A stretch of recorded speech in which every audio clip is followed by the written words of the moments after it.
Hello folks, and welcome back to the channel. Together with these great partners, we are able to bring you quality information to help you reach your whitetail habitat goals quicker but more proficiently. Northwoods Whitetails, Plot Doctor, Harper Growing Solutions, Scent Thief, Real Wood Productions, Ace Hardware of Harrodsburg, Kentucky.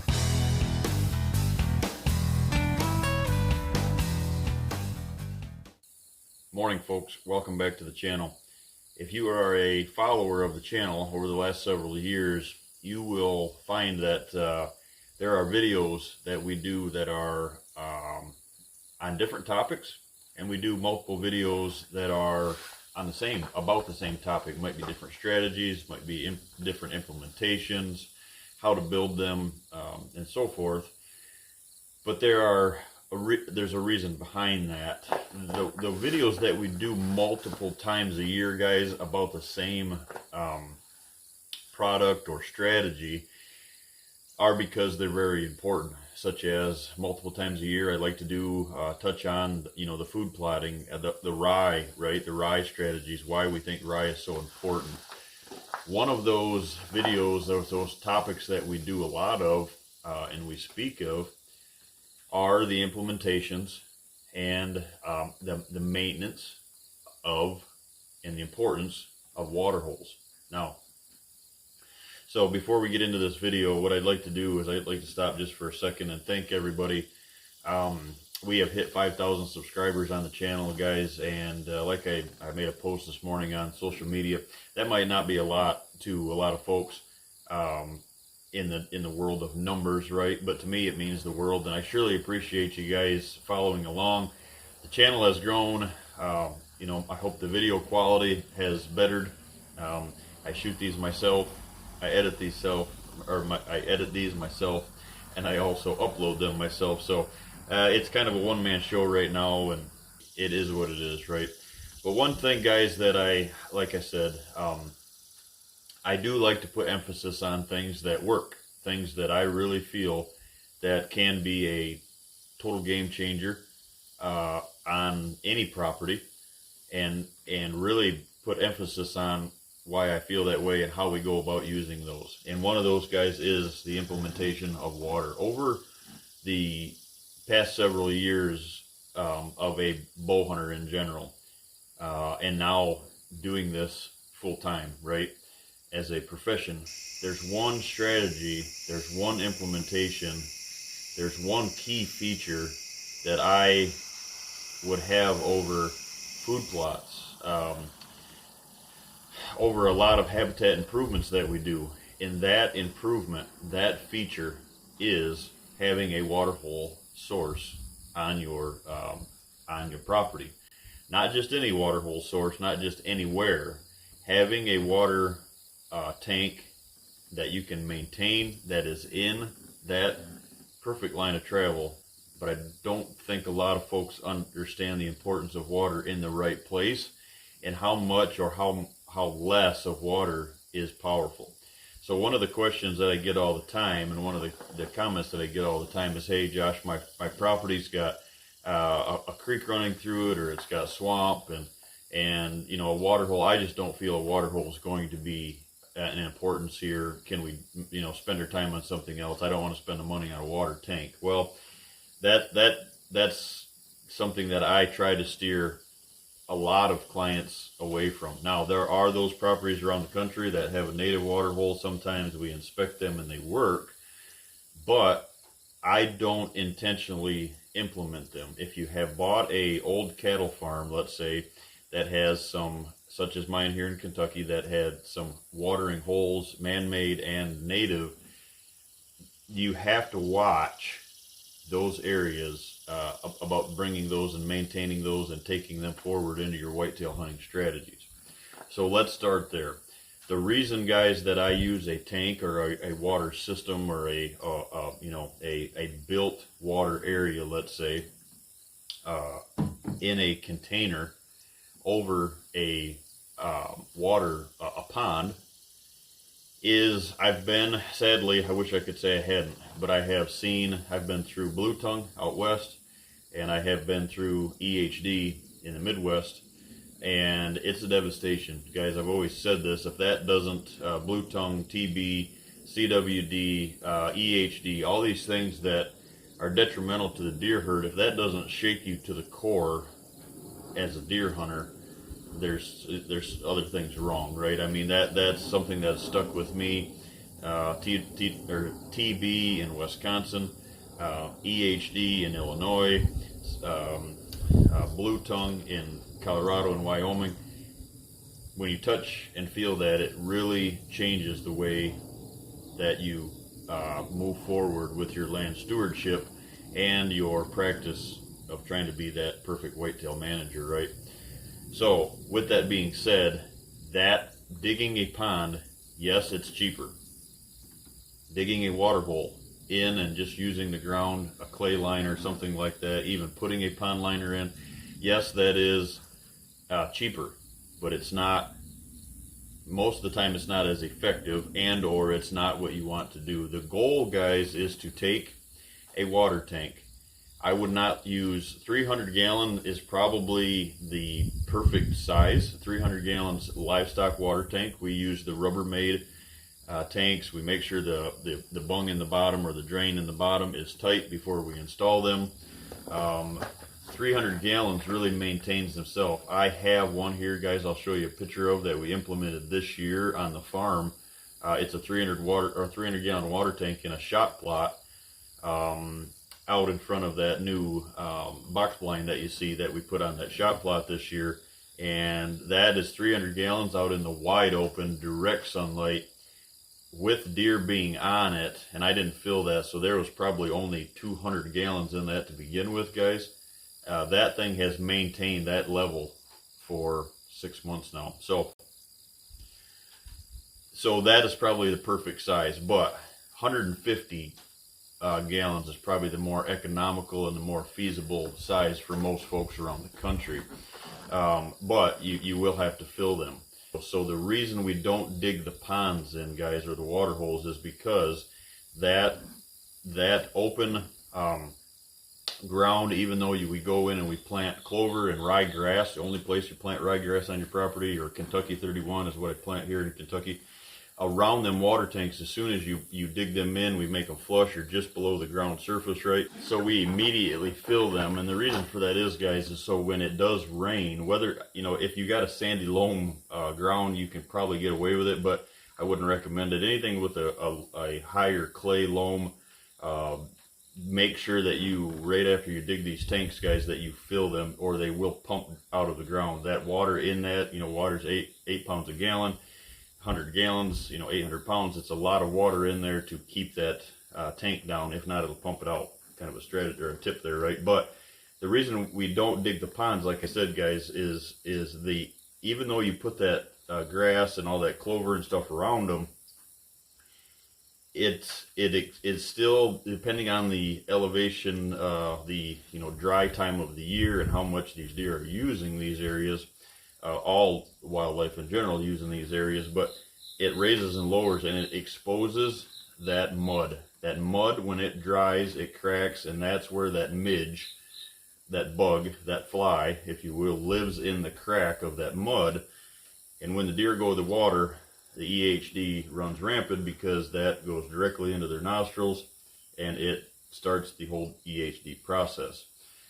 The midge will not leave your area, guys, until the first frost, until the first freeze. Not cooler temperatures, it has to freeze. So, Lord willing, everybody that's tuning into this video never has to experience that. But a lot of folks tuning into this have experienced it, and it's detrimental. And it, for whatever reason, it attacks. It's sad to see it on any deer, but what it does, it attacks bucks 10-to-1, and it attacks mature bucks more so than any of the other deer age structures or sex. It attacks the males, it attacks the bucks, it attacks the older ones. Don't know why that is. It's been proven. So you don't want that. You do not need that in your area. So I'd highly recommend guys going to that tank approach. You dig them in just over the size of the tank, put the tanks in there, tamp them back in, immediately fill them. One of the questions I get this time of the year is, so to finish on it, I think I hit on that, but I'll finish that, is that, folks say I don't need the water source on my property. I have water. If you have a creek, if you have a other pond, large pond, whatever it is, vegetation, high vegetation around a pond, let's say, guys, they don't like going down into that. They don't like watering down in a big bowl. So maybe you have a pretty good sized hole that holds a little water in the bottom of it. They do not like to walk down in there because they can't see out. They are very vulnerable to animals of prey, and they don't want to go down in that areas where they can't see. I truly believe it's the number one spot, number one habitat improvement at a stand location that you can possibly have, which makes a number one stand location overall. Bow and or gun. So a couple of things here we're going to touch on. One, location. You want them on the line of travel. The reason they use them, and because one, they know they're there, but they're on that line of travel, and they use them more because it's right in their path. What you're doing is you're supercharging, if you will, right? You're really enhancing that line of travel around the property. So even though you got water on the property doesn't mean that you shouldn't have tanks. I believe that you should have water holes on your property. I can't think of one right now that I've been to that I haven't promoted a water hole. Many properties I get to, it doesn't pertain to the line of movement. You have to move them then, right? But not that folks aren't using them. I think they're just not using them in the right location for the right, to enhance your use on them, but also enhance your huntability. So that covers that step. The other step is timing. When are they hot and when are they not? I have action on my water holes 365 days a year, guys. But what you'll see is when the vegetation, the green vegetation after spring green up. So let's start in the spring of the year. Spring green up hits, the water hole usage just keeps diminishing because everything they eat, they're reaching their water requirements out of all the vegetation, out of the browse, out of maybe your food plots, any food source. They are gaining that, and that water, they're reaching that water requirement, and they don't need the water hole as much. Right now in September, usually the first couple weeks of the archery season here in Kentucky and some other states around the country, October can even be this way if you're an October opener, but we're a 1st of September opener, and usually we have some warm weather the last week of August, the first couple weeks of September. So what you're seeing, guys, is you're seeing that dry matter start to dry up, right? That browse and the crops are starting to dry up. It might look green, but everything is starting to dry up. Hayfields are starting to dry up. That last cutting of alfalfa was coming off. Stuff like that. All of a sudden, this first week of September, my water hole tanks explode. Now haven't had a lot of rain recently. My water holes have maintained themselves, but I just went in this week this week, yesterday as a matter of fact, and I filled my 150 gallon tanks back up, and I put 100 gallons in each one, whether it needs it or not, and I just flush it out. Hopefully you only have to do it once a year. So that gets us to the next step. One, they're using them all the time, right? When you're going to see the most the most peak in that water tank performance is this time of the year when you're going through these really dry spells. We're just lucky enough here in Kentucky that dry spell always hits during the opener, right when they're shedding velvet, hence the hunt that I had on Atlas last year, right? He shed like the 18th. I put I think the next day I put a hunt on him, seen him that hunt, hunted him twice. The second hunt, I didn't see him, seen some other bucks. The third hunt, I killed him over the water hole, right? So very powerful set, but there'll be a little lag in there between when you see it and then going into October. I've always told everybody this: if you didn't have the calendar, didn't have your phone, and all you had was the knowledge that them deer were using that water tank, you could you could pretty much tell yourself when it spikes, you're going into the pre-rut in your area. Huge sign, right? They got that winter coat on now. They've lost that summer coat, built that winter coat, and when that pre-rut gets in, when they start cruising, boy, the tanks go through the roof all day long, especially AM and PM, but all day long. So what is the best AM or PM? It's great if you can actually have one that you can hunt AM and PM. That's a killer spot, right? But I'm always looking for AM water sources, guys. So above the line of travel, further back in towards bedding, off the food. Them are your powerful rut, pre-rut and rut water sources. But don't overlook the early season water source, guys. And I think that's a huge piece. I'm always looking for them on client properties, and the reason is if you can get them good early season hunts, it can be a huge piece of the puzzle, because everything right now is starting to dry. The patterns are still from bed to feed, and they're hitting water between. So with that being said, that combination early, you want to hunt the ones that are between bedding and feeding, kind of in the middle and or closer to the food plots, maybe on a shot plot. In the pre-rut and the rut, you want to hunt those water holes that are back closer towards your bedding areas, not in your bedding areas, but further back in.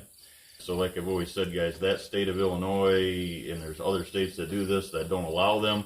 You can dig a water hole, but you can't put a water tank in. I think that's the most ridiculous law, one of the most ridiculous laws that, state game agencies make across the country, especially in the Midwest where EHD runs rampant. Why in the world would you promote more spread of EHD? I don't understand that, never will. So if you're in those areas and you put a water tank on your property, make sure it's legal, but go the extra mile to get with the state agencies, and that law needs to be changed, right? And I've said that before in other videos. And then make sure, depending on where your pre-rut is around the country, if you're in the Midwest, that last week of October, so maybe shoot for the 20th, 25th, somewhere in there, get those water tanks full. Make sure they're full going into that time, and then if you're down south, guys, make sure that is before the pre-rut, whether that's a December pre-rut or most cases January, whatever that is in your area down south in the southern states. Make sure those are filled. Don't put a water hole, huge mistake that I see time and time again. Don't put ponds, don't put water holes where you can't hunt over them. Just because you have water doesn't mean that it's in the right place, right? Make sure it's in the right place. I'm often asked this, guys, I have 75 acres here in central Kentucky, and I have 4 tanks, 3 of which are in the timber on contour on my promoted line of travel, and the other one is a 300-gallon tank out on the shot plot. I would say that average rule of thumb on the number of tanks is probably 1 per 100 acres, but like I said, it's all about contour, and that's probably the average use that folks put in. Most of my properties that are 80s have at least 2, if not 3. So it really depends on the property, guys. If you have other water sources that are on the line of travel, or ponds that you can, take a weed eater and clean out some of that around it so they can get in and out of that. If it's all kinds of different variables, right? But if you're implementing them, it's all about contour, how much you have feeding the property, how many different lines of movement, how many deer herds that are actually coming on and off the property using your area. The more isn't always the merrier, much like a licking branch, right? You have to have the right amount in the right spots. Too many is not a good thing. Huge tip here, guys. Probably, like I said, it's become my #1 most favorite tree stand location to go after those whitetails this time of the year.